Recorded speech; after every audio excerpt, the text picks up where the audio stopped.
क्योंकि नाराज हो जाएंगी तो ये लक्ष्मी है, तो वो 3 भाग अपने बाल का करती हैं और जब गूंथती हैं तो 2 ही धारा दिखाई पड़ती है, तीसरी लुप्त हो जाती है।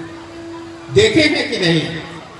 यदि नहीं देखे हैं तो कथा के बाद जाइएगा, अब कहिएगा कि देवी अपने बाल खोल करके अब पुनः कंघी से 3 भाग में करके चोटी बनाओ।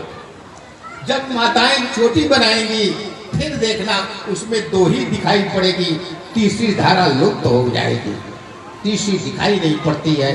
ठीक उसी तरह से जब हम प्रयाग में पहुंचते हैं तो 2 धारा दिखाई पड़ती है, तीसरी धारा को देखने के लिए जब हम माँ के चरणों को उठा करके अपने मस्तक पे लगाएंगे तो माँ का जो तालु है वो रक्त वर्ण का है, तभी दिखाई पड़ेगा, क्योंकि माँ का श्वेत नाखून है श्वेत धारा का, और नील धारा की उनकी जो नेत्रों की जो आभा पड़ रही है वो नील धारा है, और जो तालु का वर्ण है वो रक्त धारा है। इस तरह हमारी माँ भगवती जगत जननी माँ जगदम्बिका हैं।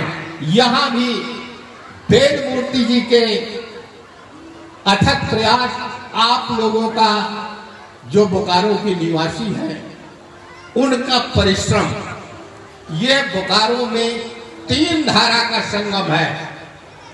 एक जो है यज्ञशाला में जो स्वाहाकार है विद्वानों के द्वारा, उसमें से जो धूम निकल रहा है वो नील वर्ण का स्वयं यमुना, और जो यहाँ कथा की माँ की जो रसधारा है वे श्वेत धारा है, वो गंगा है।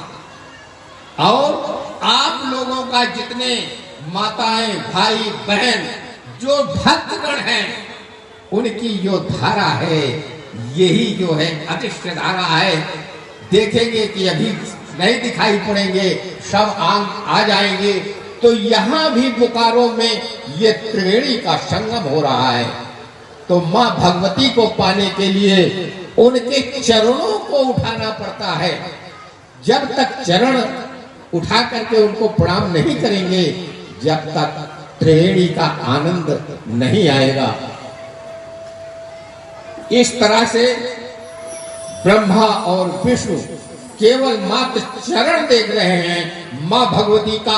आप लोग भी वो जगत जननी माँ जगदम्बिका का ध्यान करते हुए कि वो जो है रक्त वर्ण की चुनरी पहने हैं, बहुत अच्छे अच्छे फूलों की माला पहनी है, उनके चरण हैं, ध्यान कीजिए और भजन का आनंद लीजिए।